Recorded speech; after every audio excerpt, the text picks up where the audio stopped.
I'm a Haitian child of the 1980s. I came to New York like during the AIDS era, during the, and I was just telling Yamish, and please give Yamish a round of applause.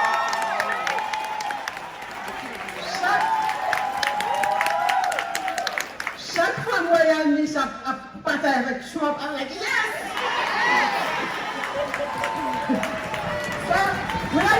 Yes!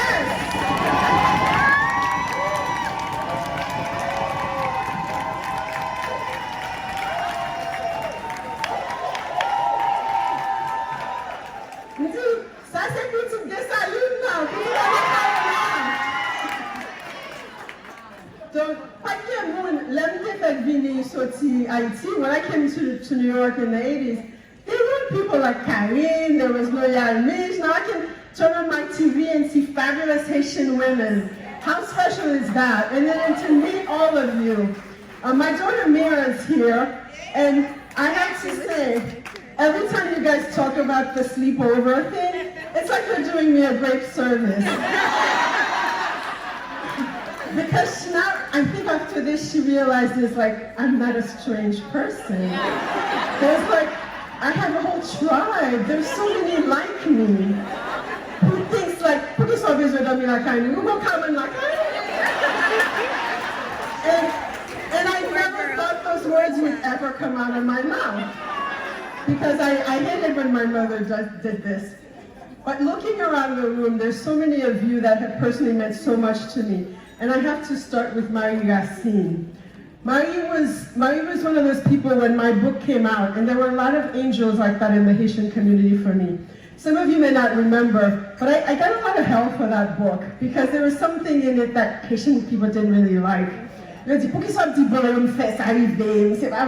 So, and then Marie, I remember, pulled me aside, and one of the many things, I had a lot of older Haitian women who did this for me. Carol Joseph is one of them, who was the first Haitian woman to be president of a university in the United States. Carol.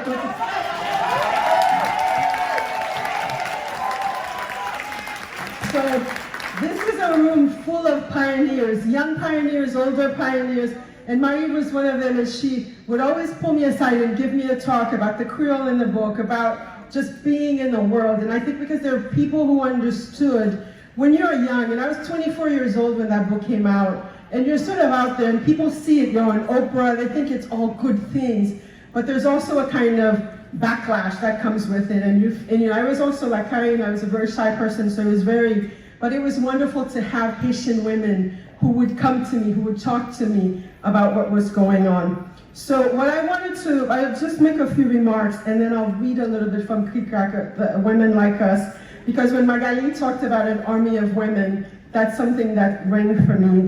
There's a piece in there about an army of women. So igniting your power, which is the theme of the conference. And I was asking someone, and I should have, because my husband is a sort of a Creole, he's a Creole translator, and I should have asked someone, qui j'en dit igniting your power in Creole? So I'll give some of you this. Marie would have known, she would have snapped with an answer. And she knows, and she'll share it somehow with us. But female power, I think in general, global female power, and it's what we hear all the time because it's big, it's a big theme. Igniting our power, yes, we heard it, we can do it, we know that we can do it. Carrying half the sky, and Haitian women are always told, nous c'est potomita, and yes, we are, nous c'est potomita. But what I wanted to talk about very briefly is the soft kind of ways that we ignite our power. And the way that sometimes we block ourselves. The reason I'm here just for today is that yesterday, I was in New York at something that they were doing for Toni Morrison, who when Karen, she's like, Toni Morrison, I'm like, that's sacrilegious. Karen just committed a sin. She has to go to confession by saying that Toni Morrison, I was any bigger than Toni Morrison. But Toni Morrison, I want to share a story because I feel like one of our powers is storytelling. So after Breath Eyes Memory came out, and this whole time that I seemed like everything was going super well for me, but I was riddled with self-doubt, I got a call from Toni Morrison, and she said, I am going to be in residence at the Louvre for a month. Well, actually, her assistant called first and said, Ms. Morrison is going to be in residence at the Louvre for a month, and she would like you to come. And I was like, wait a minute, are you kidding? And I said, no. I said, oh my God, it's too much. Like, and I had Mira as a baby, and then so the next day, Toni Morrison calls me. She's like, hi, this is Toni Morrison. And I was like, I'm in trouble now. And she said, I heard you said no. And I said, well, I have this baby and I'm sick. And she says, well, it's not always gonna be a baby. And I said, well, I'm 6, like, they're not gonna be 6 in 6 months when the thing was actually gonna happen. And she said, tell me what you need. So I said, Monsieur ma mom, Monsieur belle-mère, Monsieur mari. And then Monsieur appartement qui comprend tout dans Paris. She's like, done. And so 6 months later, I was at the Louvre with Toni Morrison. But it's something I always think about, like, I was, in the church they say you're blocking your blessing. I was totally blocking my blessing because I didn't feel worthy. And I think part of it was that something, and there are wonderful things in any language, but there's also in Creole. I was thinking, I might be sumoon, like if I accept this. And we're told sometimes like, we're sumoon. And we let people treat us badly because we're like, we want to be nice, we want to be sumoon. And I've had in the growth of, from when the book came out, from having no book, from trying, you get a lot. Like we let people treat us badly sometimes, because if you feel like, oh, when you're this, ça comme ça que t'en es là.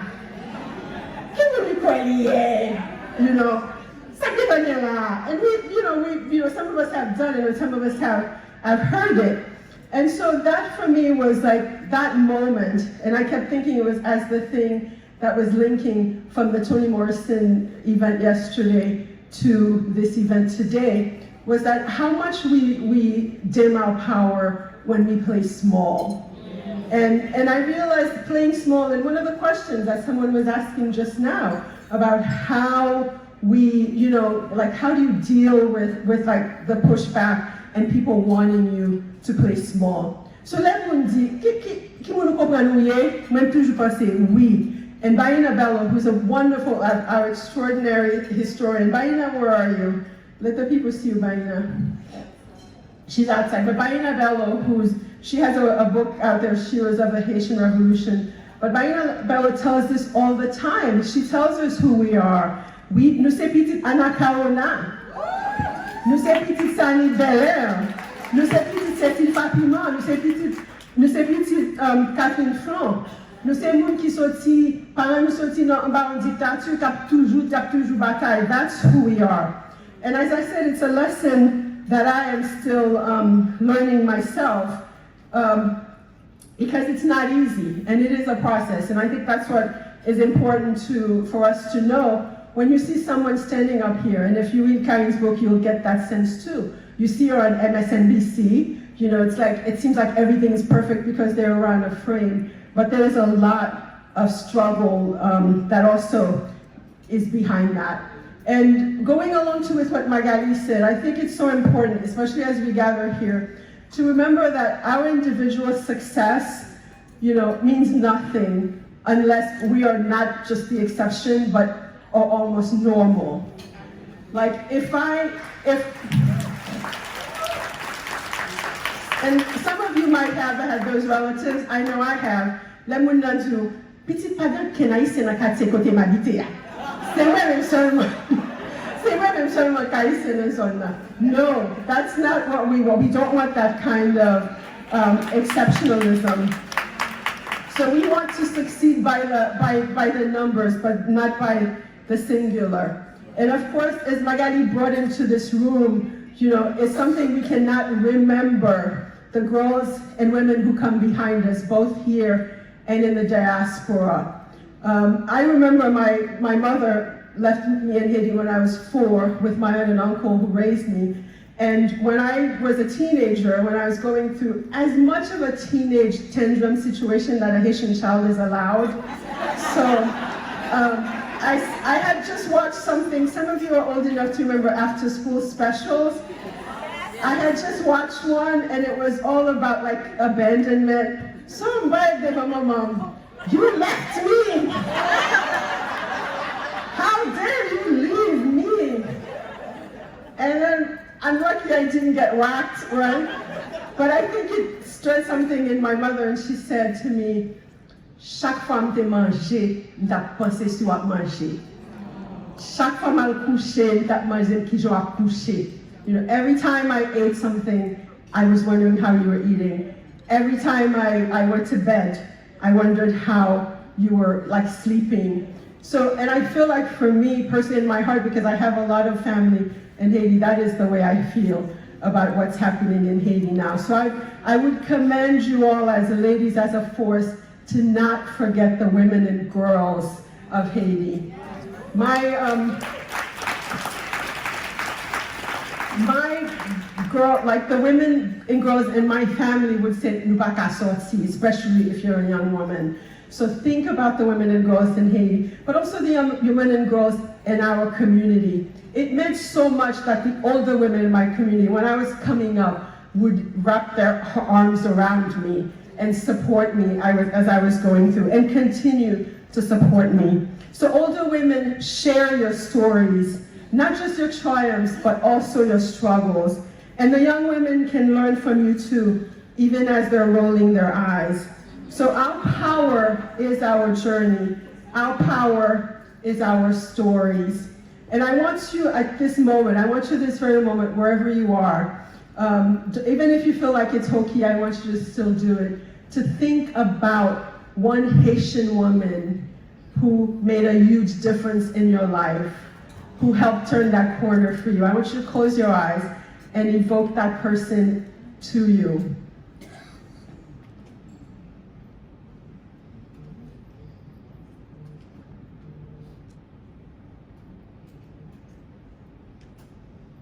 Now think of what you can do, how you can put that in the life of someone else. I am not only the daughter of Anna Kaona, or Sanit Belair, or Cécile Fatimo of Catherine Flon, but I am also the daughter of Rose Souvenas Napoleon Danticat, who we buried 5 years ago today. And she lived so I could live.